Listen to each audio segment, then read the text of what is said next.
Okay. It's the 1-year anniversary of Occupy Wall Street. Can you believe it? They're one. They don't seem like they're acting even 1 year old, do they? They had a few hundred protesters show up today on the streets. They were trying to provoke police by breaching barricades, popping balloons, trying to get them to sound like a gun. They were blocking streets. It led to 50 arrests by 9:30 this morning. The turnout was disappointing for occupiers who desperately want to regain the momentum they had a year ago. But there is a disturbing trend here. Perhaps Occupy's PR department missed the mark by describing their own protest as roving carnival of resistance. That's just stupid, but this is dangerous. Black flags. They are now putting black flags in with white writing. We've watched these guys for over a year. I have guys who have lived with these clowns for a while. Nobody on my team has ever seen these flags before, at least with Occupy. Remember, we saw them again last week in the Middle East. We saw them there.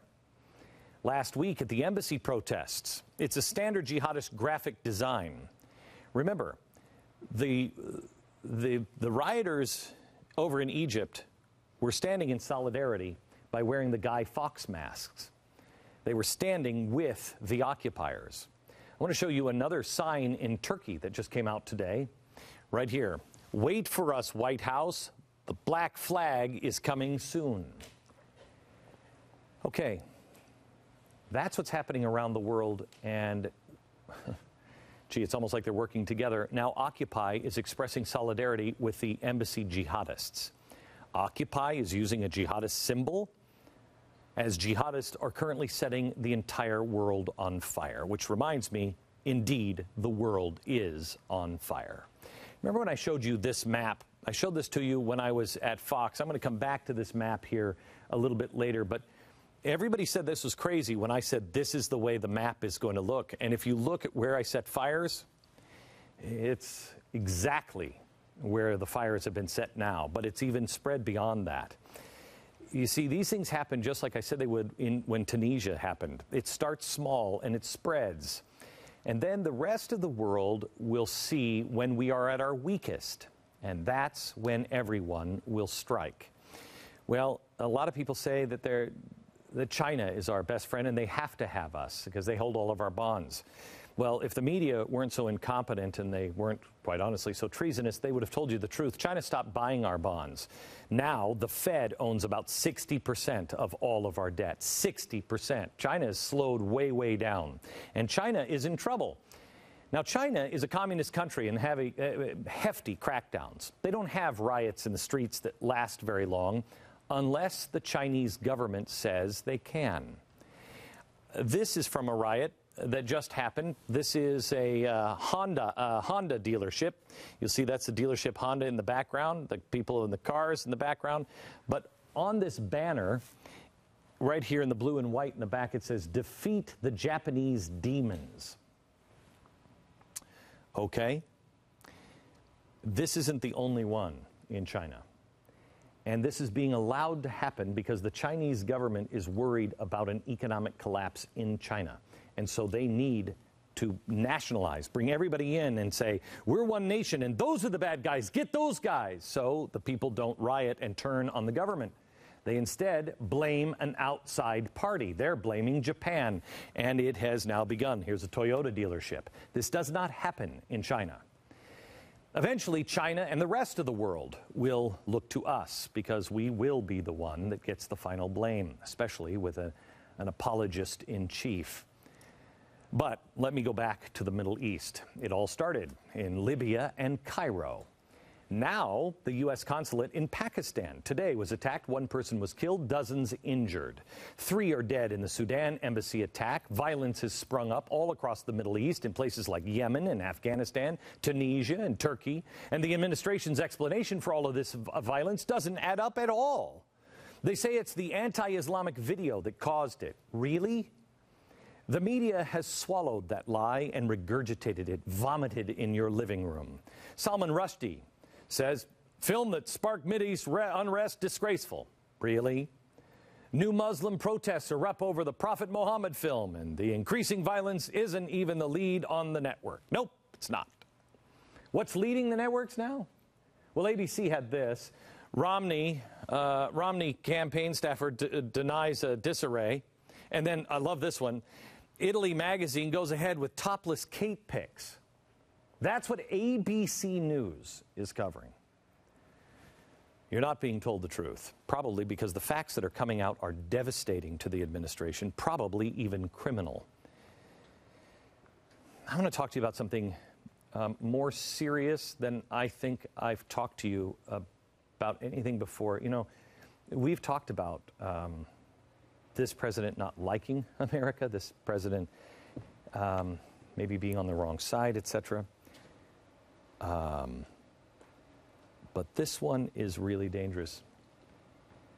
And I want to give you some perspective here.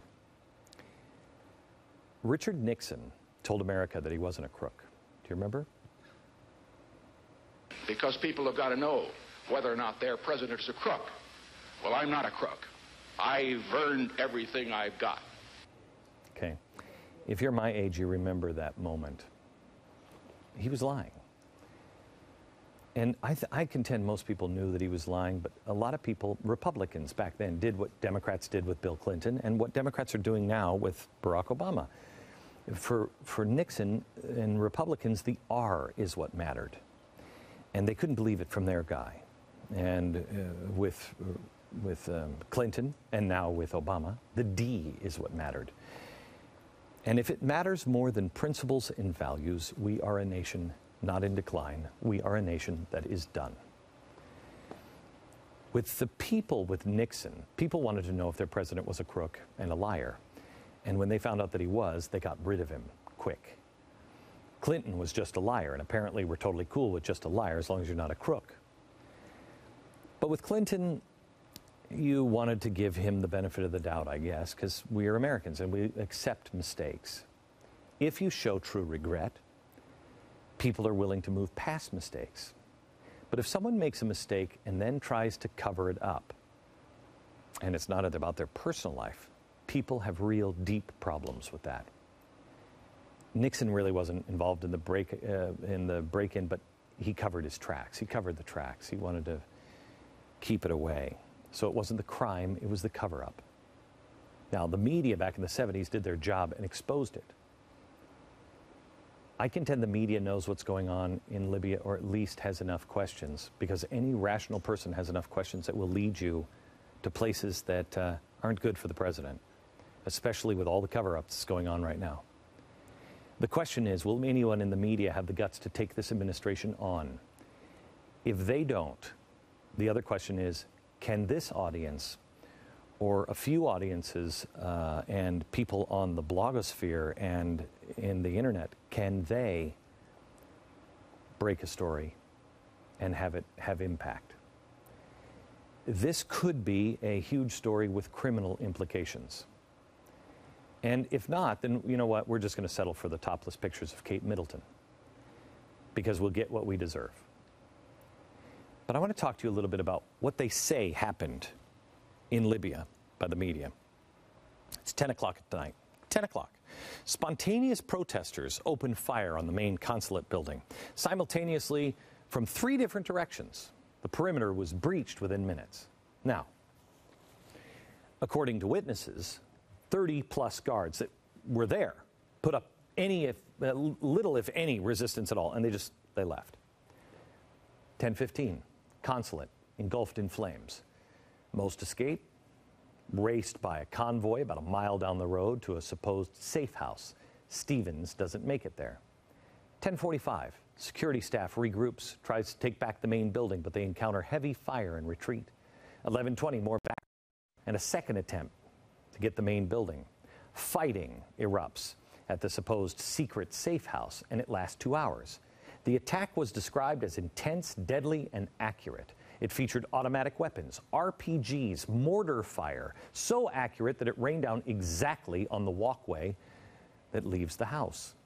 Officials described the accuracy as too good for ordinary revolutionaries.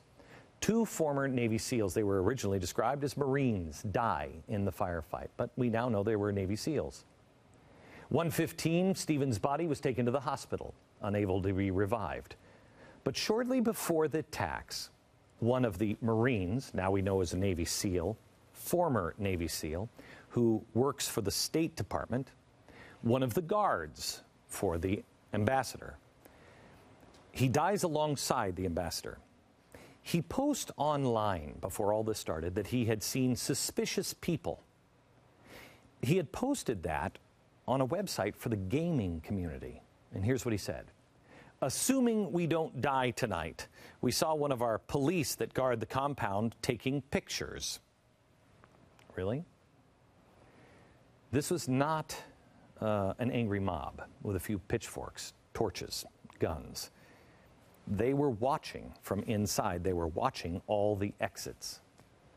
Now, here's the explanation that is the official one from the White House. Okay? See if this makes sense to you. Were in reaction to a video that had spread to the region. At Benghazi? What happened? We certainly don't know. We don't know otherwise. We have no information to suggest that it was a pre-planned attack.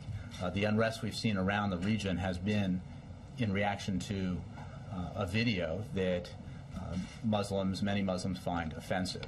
And while the violence is reprehensible and unjustified, it is not a reaction to the 9/11 anniversary that we know of or to U.S. policy. The American people have got to know if their president is a crook. Well, I'm not a crook. U.S. Ambassador Susan Rice said this. What sparked the recent violence was the airing on the internet of a very hateful, very offensive video. We are of the view that this is not an expression of hostility in the broadest sense towards the United States. Got it? So they're very clear. They're all out on record. This is about the video. It had nothing to do with anything else. Forget about anything else. Focus on the video, which is exactly what the Muslim Brotherhood wants you to do because they're attacking our freedom of speech. So the White House is saying, focus on the video. Why?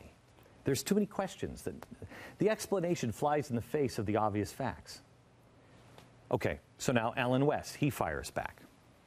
When I listened to the UN Ambassador Susan Rice today, several words came to mind: asinine, naive, inept, incompetent, and borderline ignorant. Okay. Now, I trust Alan West's military experience, but that was harsh. So let's get down to somebody that maybe has no reason to say the president is lying to you. How about the guy who certainly doesn't want to look like his country is overrun by rebels that are going to kill all Americans? The president, the new president of Libya. Here's what he said, quote, "The idea that this criminal and cowardly act was spontaneous protest that just spun out of control is completely unfounded and preposterous. We firmly believe this was a pre-calculated, pre-planned attack that was carried out specifically to attack the U.S. consulate." Got it? See, there's a million questions that have to be asked that the media is not asking. They're not asking. They're not asking, why was the ambassador in Bengali in the first place? How often does he go there? It's time for answers to these questions. I'll give you these questions, and then I'll give you my hypothesis, which I believe is probably pretty darn right on the money. And you tell me if it's the crime or the cover-up. Back in a minute.